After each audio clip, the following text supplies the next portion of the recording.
Dame entendimiento, Señor, de lo que has reservado para esta hora, para que yo sea enseñado, para que sea instruido, para que tu Espíritu Santo me hable, para que tu palabra transforme mi entendimiento, para que yo sea renovado en mis pensamientos, Señor, a manera que pueda comprobar tu buena voluntad, agradable y perfecta. Señor, nos ponemos en tus manos ahora y declaramos, Dios, en el nombre de Cristo Jesús, que tu poder, que tu amor, que tu misericordia estará obrando sobre nosotros en este día. Ten misericordia de nosotros, perdona nuestras iniquidades, transfórmanos, Señor, en el nombre de Cristo Jesús, y que podamos recibir, Señor, de ti la palabra fiel, la palabra santa, la palabra que nace de tu corazón, que sale de tu boca y que envías a esta tierra para que cumpla su propósito y que no regresará a ti vacía, sino que haya cumplido su propósito, que haya germinado, que haya producido vida, que haya producido fruto y este fruto permanezca para tu gloria. Señor, te damos gracias, Señor, en el nombre maravilloso de nuestro Señor Jesucristo, y a ti sea dada toda la gloria, toda la honra y toda la alabanza, Señor, en el nombre de Cristo Jesús. Amén y amén. Bien, con la novedad de que ya no veo. No, ya sabíamos. Pueden sentarse. Vamos a entrar a la palabra de Dios. Lo que Dios habló a mi corazón. Miren, a veces no entendemos por qué pasan las cosas. A veces no sabemos por qué nos sucede tal o cual cosa, y no alcanzamos a ver o no alcanzamos a entender qué es lo que está pasando. No alcanzamos a discernir qué es lo que está pasando. Y generalmente hace un momento les decía que cuando sucede algo y es algo malo, generalmente culpamos a Dios, al diablo, me equivoqué. Generalmente culpamos al diablo, decimos: diablo mentiroso, ya metió su cuchara, el vino, me hizo caer, me hizo pecar, me hizo hacer esto, me hizo hacer lo otro. Y clamamos a Dios por su misericordia. No es malo que clamemos a Dios por su misericordia cuando estamos en una situación difícil, para nada, al contrario, eso es lo primerito que deberíamos de hacer. Pero algo que debemos aprender a hacer es aprender a distinguir qué es lo que nos está sucediendo y para qué es que nos está sucediendo. ¿Cuál es el propósito de eso que nos está pasando? ¿Qué es lo que tenemos que hacer? ¿Cuál es la lección?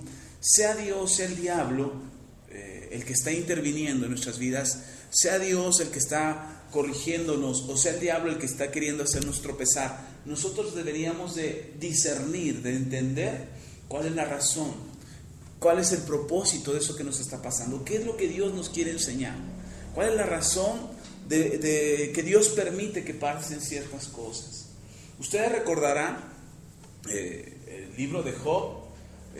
La Biblia, no les quiero hablar de Job, es un libro o un personaje que nos puede ayudar a entender esto, pero no ese es el tema. Explicar el libro de Job ya lo he hecho en otras ocasiones, lo que le pasa a Job ya lo he hecho en otras ocasiones, pero recuerde lo que pasa, que Dios está en el cielo, sube los ángeles, los hijos de Dios, se presentan delante de Dios, Satanás va entre ellos y Dios le dice a Satanás: ¿has visto a mi siervo Job? Y entonces pasa todo lo que le pasa a Job. Pierde todos sus bienes, su cosecha, sus ganados, sus hijos. Y al final de todo lo que le pasa, las palabras de Job son extraordinarias. Dios no le quitó nada. Y sin embargo Job dice: Dios dio, Dios quitó, sea el nombre de Jehová bendito. Y uno puede decir: pero si fue el diablo el que le quitó, ¿por qué Job dice, y la Biblia lo dice, si no fuera importante no lo diría la Biblia, si el Espíritu Santo considerara que las palabras de Job no tienen trascendencia, el Espíritu Santo no las hubiera sentado en este libro? Sin embargo, el Espíritu Santo considera importante las palabras de Job cuando Job dice: Jehová dio, Jehová quitó, sea el nombre de Jehová bendito. Dios dio, Dios quitó, sea el nombre de Jehová bendito. Son palabras de mucho peso para un hombre que lo ha perdido todo, que que su situación no es aplaudible, que su condición no es algo en la que uno quisiera estar. O sea, si yo les dijera a ustedes, tienes que perderlo todo para tener 7 veces más de lo que tienes ahora, ¿quién estaría dispuesto? Si queremos ser muy espirituales, diremos, yo, pastor, yo quiero, ore por mí para que eso me pase. No estaríamos dispuestos a sufrir lo que sufrió Job. Y quién sabe si tendríamos el carácter de Job para poderlo soportar. Sin embargo, el Espíritu Santo deja en claro que Dios da y Dios quita. Eso ni qué. Que Dios es el que tiene el control de todas las cosas. Sin embargo, es Satanás el que viene y toca todos los bienes de Job, toca a sus hijos, le quita a sus hijos, todos sus hijos mueren. Estaban en una fiesta en la casa del hijo mayor y mueren todos los hijos, se pierden todos los hijos, se pierde toda la cosecha, se pierde todo el ganado, los camellos, todo, vienen ladrones y se roban todo y cosas de verdad terribles para la vida de Job. Sin embargo, si ustedes leen los primeros versículos, Satanás le dice a Dios, déjame tocarlo y verás cómo reniega de ti. Y entonces Dios te hubiera dicho, no, es mi hijo amado, es mi hijo en el cual tengo complacencia, es mi testimonio vivo en la tierra de que yo soy Dios. Y Dios dice, ok, tócalo, pero no toques su cuerpo, su carne. Y después otra vez regresa Satanás y dice, pero no ha renegado, ya le quité todo, tú me diste permiso, ya se lo quité. Pero no ha renegado porque lo sigues cuidando. Déjame toco su carne. Y Dios le dice, ok, pero no toque su alma. Y Satanás viene y otra vez lo toca. Y entonces nosotros pudiéramos pensar, híjole, qué Dios tan tirano, qué Dios tan sádico, que le gusta ver sufrir a los que ama.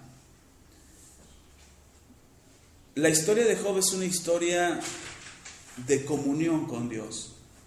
Cuando usted lea el libro de Job, lea ese libro, yo he aprendido a leerlo así, no sé si así sea, pero yo entiendo que el libro de Job es una historia de comunión con Dios. Es un hombre que aprendió a tener comunión con Dios y que nos muestra la naturaleza del ser humano, que de repente nos encontraremos en una situación de debilidad, pero que sin embargo Dios estará ahí. Que nos encontraremos solos, todo el mundo contra nosotros, todos estarán en contra nuestra, no entenderán por qué nos están pasando las cosas que nos están pasando, incluso nos juzgarán y dirán, es por tu culpa, es porque tú lo buscaste, es algo que tú provocaste, y entonces nos llevarán a una condición de soledad, de culpa, de angustia, que debilitará nuestra capacidad espiritual. Pero aun cuando nuestra capacidad espiritual se debilite, Dios estará ahí para fortalecernos. Por eso yo lo veo como un libro de comunión, porque lo que Job hacía era una rendición a Dios.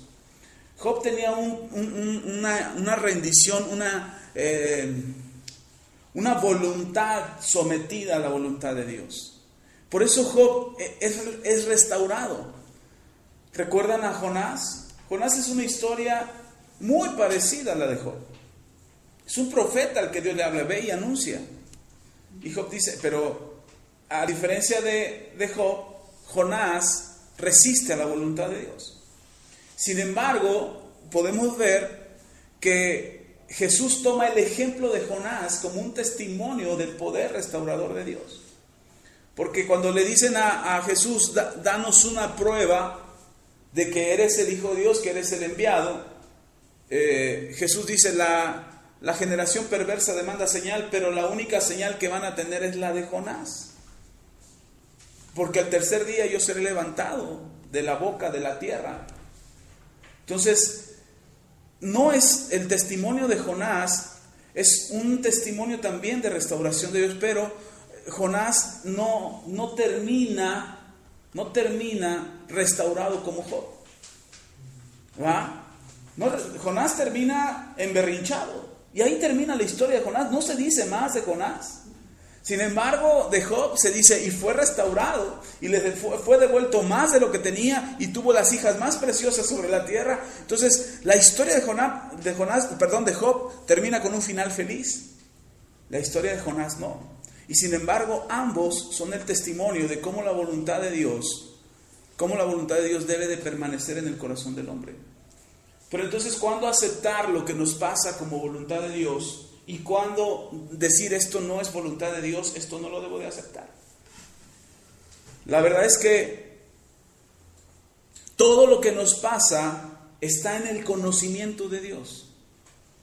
Todo lo que nos sucede está en el conocimiento de Dios. Ahora, no quiere decir que todo lo que hacemos nosotros es la voluntad de Dios. Distingamos entonces qué es la voluntad de Dios y cuál es nuestra voluntad.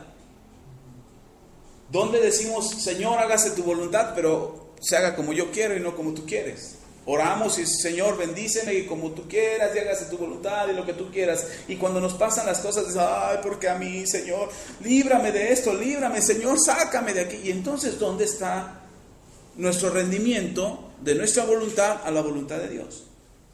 No alcanzamos a distinguirlo, no alcanzamos a conocer realmente cuál es la voluntad de Dios, no alcanzamos a darnos cuenta de cuál es la voluntad de Dios. Yo encuentro, por ejemplo, en el libro de Reyes, cuando David censa al pueblo, en el libro de Reyes dice, y Dios, no recuerdo si la palabra es motivó, incitó, provocó a David a censar al pueblo, no recuerdo la palabra, pero dice, Dios, pongamos esta palabra, instó al corazón de David para censar al pueblo. Y sin embargo, en el libro de Crónicas, este mismo pasaje dice, y Satanás instó a David a censar al pueblo. A ver, ¿quién fue? ¿Dios o Satanás? ¿Cuándo es? ¿O será que la Biblia se contradice? Tenemos que entender que Satanás es criatura, no creador. Que Satanás ha sido creado y que por más que se haya rebelado a Dios y que haya mostrado una rebeldía a Dios, Satanás terminará haciendo o participando dentro de la voluntad de Dios. ¿Recuerdan cómo dice la Biblia en Éxodo que Dios tocó el corazón de Faraón para que no nos dejara salir a la nación de Israel? Y nosotros los cristianos, usamos a Faraón como un ejemplo de Satanás. Y entonces Dios puede hacer en su voluntad que Satanás termine haciendo su voluntad. No la voluntad de Satanás, sino la voluntad de Dios. Por eso a mí me llama la atención que cuando Satanás llega delante de Dios por lo de Job, Satanás llega y le dice, sí, pero porque lo protegiste. Y Dios dice, ok, te lo permito. Si Dios no permite a Satanás tocar a Job, Satanás, por más berrinches que haga, no lo toca. Y sin embargo, Dios permite. Algo que tenemos que tener presente es lo que dice la Biblia en el libro de Romanos, que a los que aman a Dios, todas, ¿cuántas? Todas las cosas cooperan a bien. Pastor, pero ¿cómo una enfermedad puede cooperar a bien? ¿Cómo la bancarrota puede cooperar para bien? ¿Cómo una separación matrimonial puede cooperar para bien? ¿Cómo la destrucción de unos hijos o el suicidio de un hijo? Escuchaba yo el testimonio, la noticia, ya tiene rato, que publicaron la noticia del hijo de Rick Warren, un pastor de un mensaje extraordinario de transformación que ha transformado muchas vidas, que ha bendecido muchas vidas. Incluso su libro, Una vida con propósito, se ha usado en muchas iglesias para ser discipulados y que ha transformado las vidas de las iglesias. Y no solo la vida de las iglesias, la vida de las personas. Y ese mensaje en su libro, Una vida con propósito, resulta que no se aplica en su hijo. Y su hijo se suicida. Su hijo se suicida. Tenía un problema de esquizofrenia el muchacho. Y uno puede decir, ¿y por qué no sanó Dios a su hijo? ¿Y por qué Dios permitió que su hijo se suicidara? O sea, es algo que no podemos explicarnos. son cosas que no podemos encontrarle una explicación. ¿Y por qué Dios permite que eso pase? Y entonces nosotros, el problema con nosotros es que queremos ajustar los pensamientos de Dios a nuestros pensamientos. Queremos entender los pensamientos de Dios y se nos olvida lo que la Biblia dice, que los pensamientos de Dios, hay una distancia entre los pensamientos de Dios y nosotros como de aquí al cielo. De aquí al primer cielo, digamos. No digamos hasta el tercer cielo donde Él está en su trono. De aquí al primer cielo, que son las nubes, la atmósfera, que es altísimo. Para que una nave espacial pueda salir de nuestra atmósfera, tiene que agarrar quién sabe cuántos kilómetros por hora en velocidad y una cantidad enorme de combustible para poder siquiera salir de la atmósfera. Ahora, no se diga la distancia, adelante, mija, sí, la distancia que hay entre la tierra, los pensamientos del hombre en la tierra y los pensamientos de Dios en el cielo. ¿Cómo podríamos comprender eso? ¿Cómo podríamos entender si a veces entre nosotros no nos alcanzamos a entender? Y estamos aquí cerquita y tenemos las mismas capacidades. Y no nos alcanzamos a entender. ¿Cómo carambas podemos pensar que podemos entender los pensamientos de Dios y ajustarlos a nuestro entendimiento para poder comprender por qué pasa lo que pasa? Cuando entrevistaron al hermano Rick respecto a su hijo, él no tenía palabras. Y lo único que decía, oren por nosotros. Porque un hombre que predicó alrededor del mundo, en cientos de naciones quizás, o en decenas de naciones, había perdido su hijo y no sabía explicar por qué. ¿Cómo entonces nosotros podemos comprender lo que nos pasa y por qué lo que nos pasa Dios lo permite? Para eso, leamos en 2 Corintios capítulo 9.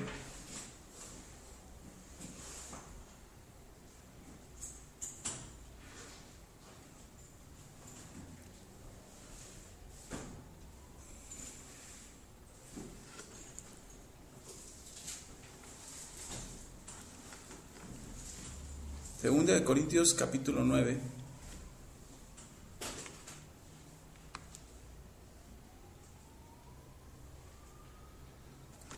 Vamos a leer desde el versículo 10, porque tiene un contexto estas palabras de Pablo. Dice, y el que da semilla al que siembra y pan al que come, proveerá y multiplicará vuestra sementera, y aumentará los frutos de vuestra justicia, para que estéis enriquecidos en todo, para toda liberalidad, la cual produce por medio de nosotros acción de gracias a Dios. ¿Qué produce acción de gracias?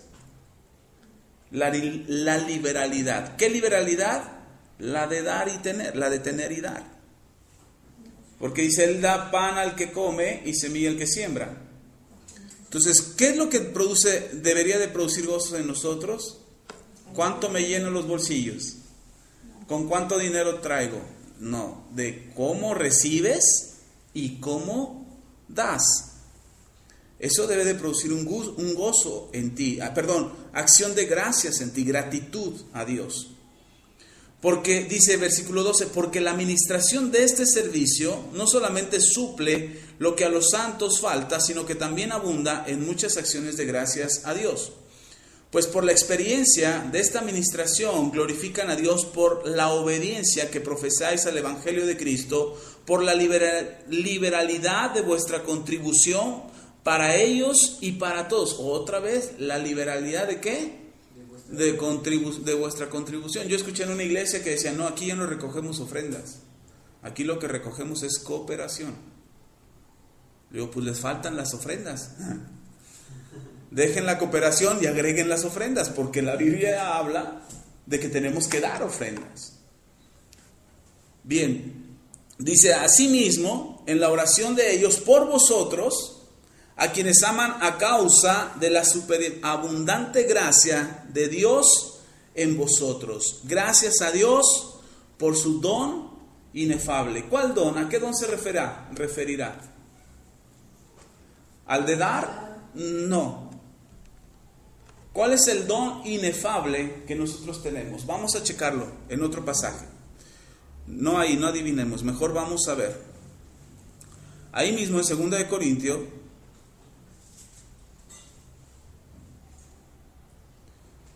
capítulo 12, versículo 4.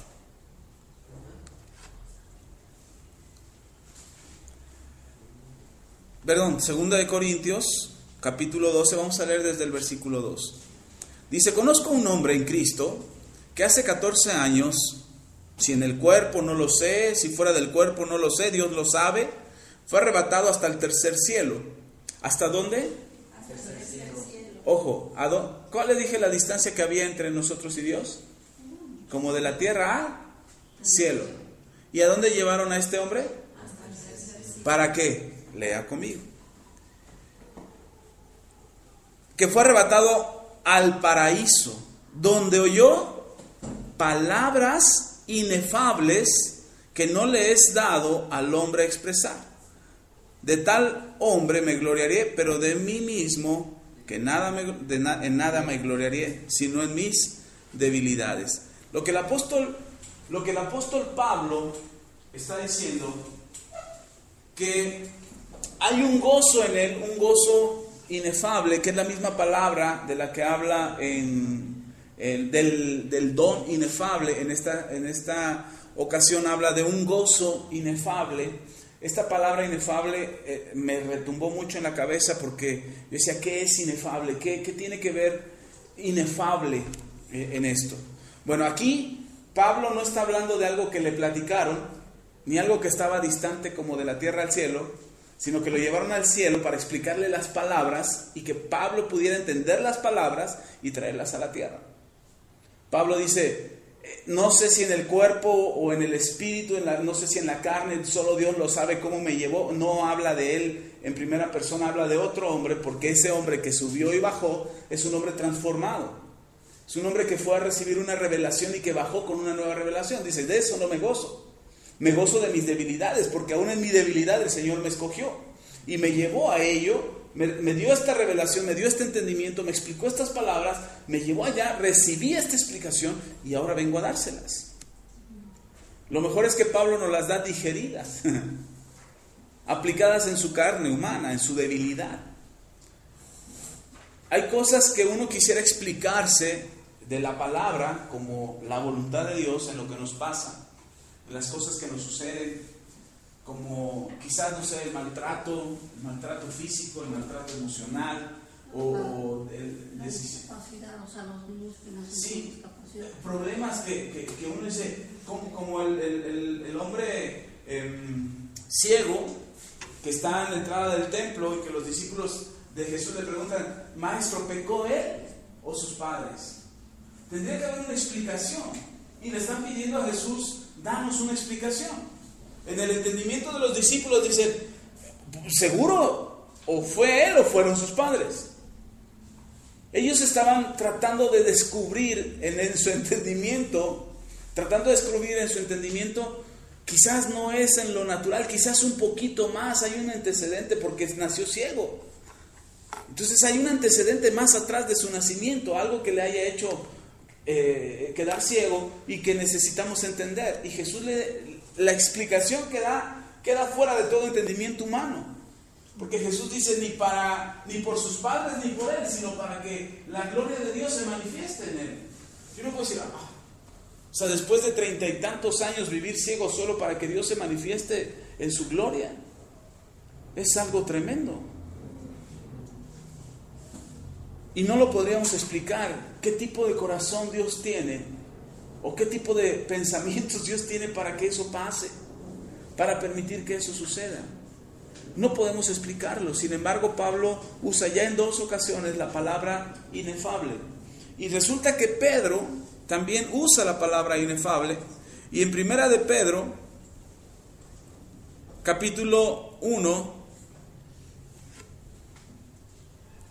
dice el apóstol Pedro, capítulo 1, versículo 6, dice, en lo cual vosotros os alegráis, aunque ahora por un poco de tiempo, si es necesario, tengáis que ser afligidos en diversas pruebas, para que sometida a prueba vuestra fe, mucho más preciosa que el oro, el cual, aunque perecedero, se prueba con fuego, sea hallada en alabanza, gloria, honra, cuando sea manifestado Jesucristo. ¿Qué tiene que ser hallada en alabanza, gloria y honra? Nuestra fe.